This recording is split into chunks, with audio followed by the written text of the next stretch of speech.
Just totally unbelievable. So I guess this is the 6 ways to Sunday that they can get back at him is by giving him some fake news to the president. But you're absolutely right. He does not trust the CIA, and he has very good reason to. A lot of us have very good reason to. You pointed out quite a few great examples.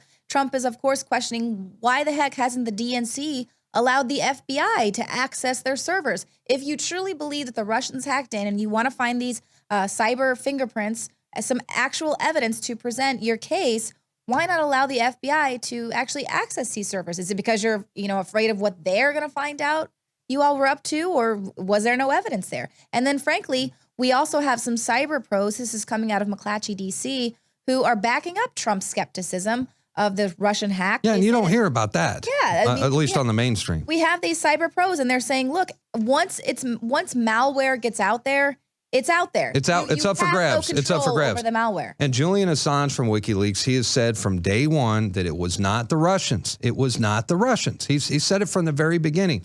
We know from our sources that it was more than likely disgruntled U.S. intelligence agencies from within. It was an inside job. These guys are scared to death of Hillary Clinton. They don't want World War III. So it wasn't a hacked document. It was these documents were simply released by disgruntled officials within the intelligence community. Well, if you could just see how much the globalists, the establishment was scrambling to try to destroy and delegitimize Donald Trump, just trying so much to get Hillary Clinton elected. I mean, they had a full-on agenda that they can see is just crumbling before their eyes. So they are scrambling, and they literally would rather take us to war with Russia than allow their long-term agenda to be foiled. Well, and what you're saying now is what is more important?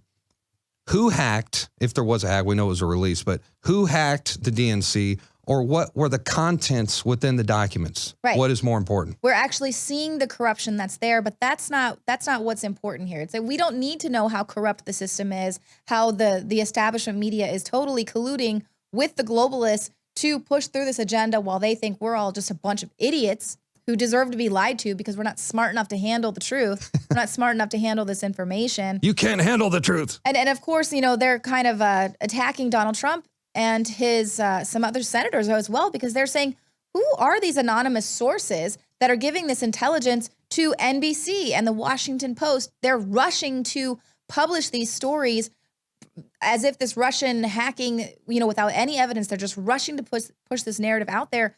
Meanwhile, they haven't even given the reports to the president-elect, but yet they're rushing to push them out to the newspaper with no evidence. That's right. Well, I've got one more clip I want to share with you, and I think we can close this segment out with this.